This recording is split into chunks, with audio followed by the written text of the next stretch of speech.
Hello, myself Miss Alpha Jain, working as a lecturer in the Institute of Pharmaceutical Science and Research for Girls. Today we will discuss about the general pharmacology. In that we have seen the scopes and various definition. We will once again go through it and then we will start with the roots of administration.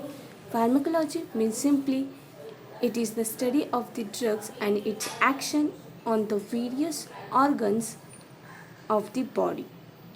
Pharmacon means drugs and logos means study. Drug means, as we know, it is used for the purpose of diagnosis, prevention, relief of the disease in an animal. The two terms which are very related to the pharmacology while studying are pharmacokinetics and pharmacodynamics. Pharmacokinetics means the study of the action of body on the drugs. Means what is the action of body on the drugs. It includes absorption, distribution, metabolism and excretion. That is ADME. Pharmacodynamics means the study of the drugs on the body. Means what will be the action of the drugs on the body. After taking the drugs, what action will be shown by your body. It will include the studies or parameters like drug receptor interactions, which further shows the therapeutic effects. Pharmacogenomics means the study of the genetic structures of the individual on drug receptor. In this, we study the genetic structures of individual drugs on receptors. Pharmacoeconomics means study of the drug or any kinds of the drug therapy with another drug comparing with their cost values. Therapeutics means it is the art and science of healing. It deals with the treatment of the disease. Means any effects which is shown by the drug or cure by a drug, it is known as the therapeutics. Toxicology means we are studying the toxic effects or the poisoning effects. Means many drugs, if administered at a higher dose, shows the toxic effect and poisonous effect. So this study is known as toxicology. Receptor means macromolecules or the proteins which are present on the cell surface. The drug molecules will bind to that receptor and then it will changes in their function and then it will shows the therapeutic effects. Ligand means the substance that binds to the receptor. Means our drug when binds to the receptor, it will act as a ligand. Addiction means it is a habitual use of the drug that results due to repeated and continuous use of the drugs. For example, if any person is taking the narcotic drugs and because of continuous or repeated use, it is get habituated to that drugs. Routes of administration.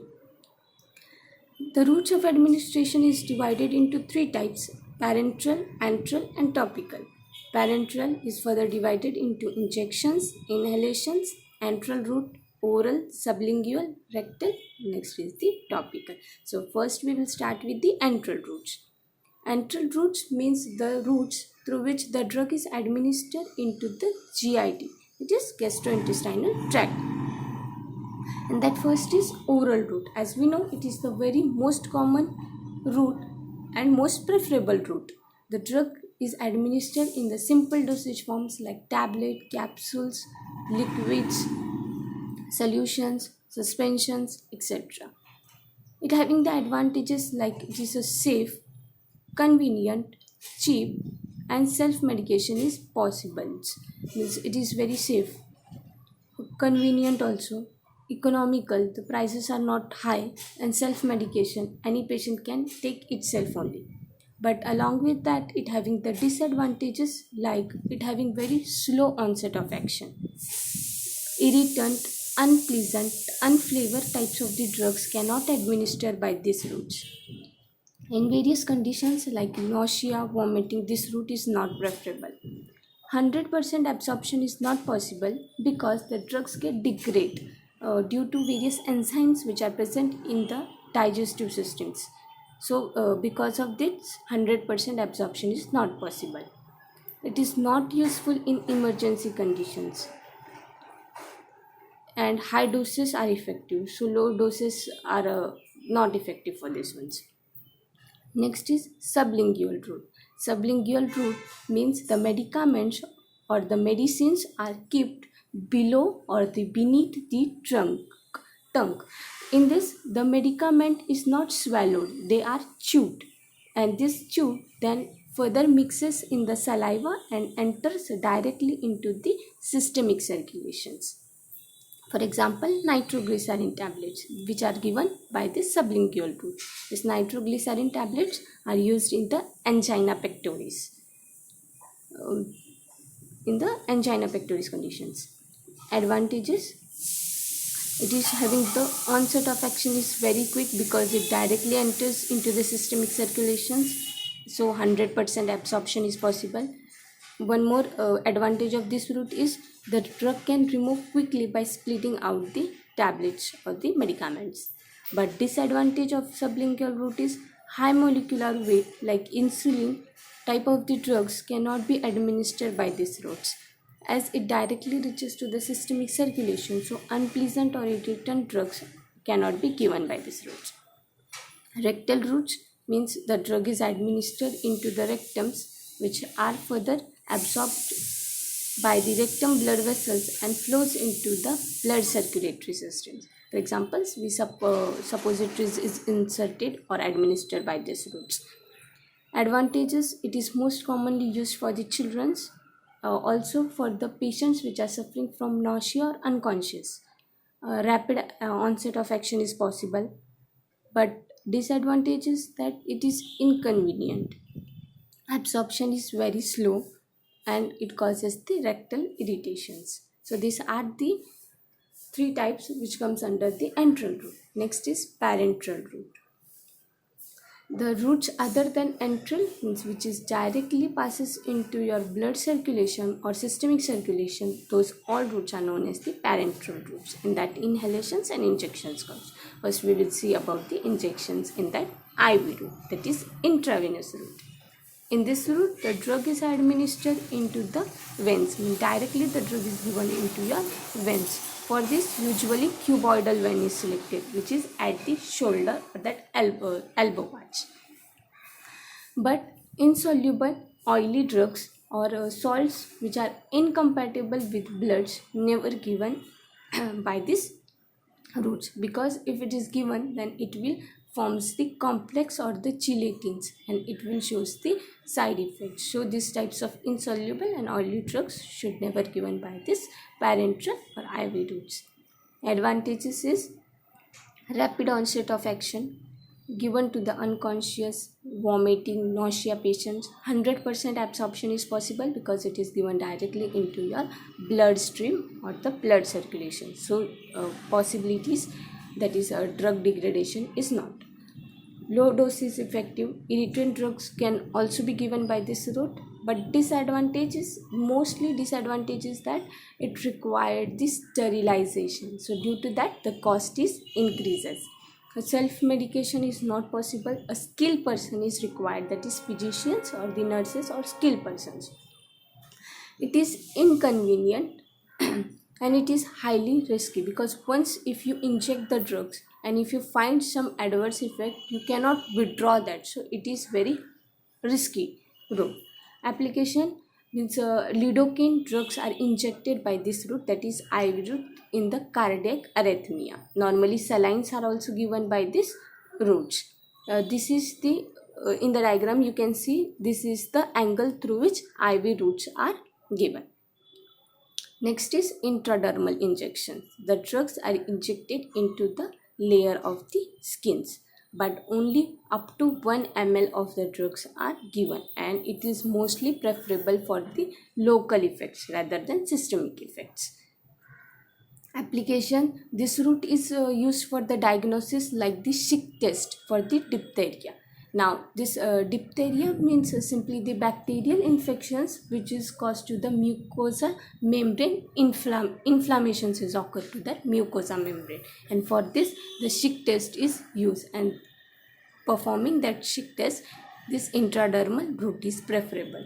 It is also used for the Dick test for the scarlet fever. Scarlet fever is nothing but the same like that bacterial infections. to that throat part, and for that dictates is used. One of the disadvantages is that is inflammation is occurred. Next is subcutaneous route. In this, drug is injected into the loose connective tissue, that is subcutaneous part under the skin. Usually soluble drugs are injected, because if you administer insoluble drugs, it will not enters into your systemic circulation or penetrates to that cell membrane.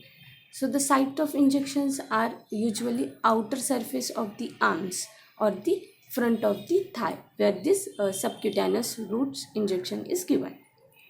But only 2 ml of the drug are administered by this routes.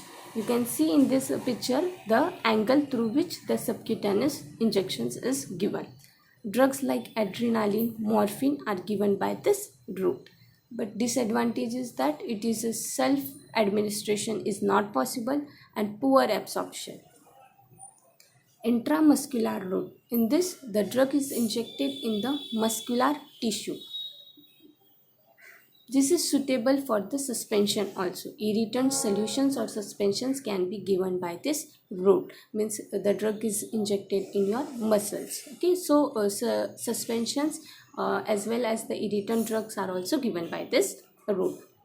You can give large amount also and small amount also. Small amount means up to 2 ml of drugs are injected in the deltoid muscles, which is present at the shoulder joints, and large amount of the drugs are given into the gluteal muscles at the hip joints. You can see in the figure that is angle is through which intramuscular injections are given, means at these 90-degree angles. Applications are for the long esters, means sex hormones are given by this route. Steroids are given by this. And one of the most advantage of this route is poorly soluble salts like penicillin. It is also given by this intramuscular routes. Precautions is you have to take while doing this intramuscular route is to care to avoid the injury to the nerves. While administration of this route, injury may occur to the nerves. So we tell that skilled persons are required for this. Other parenteral routes are there, that is intraarterial, means drugs are administered directly into the arteries.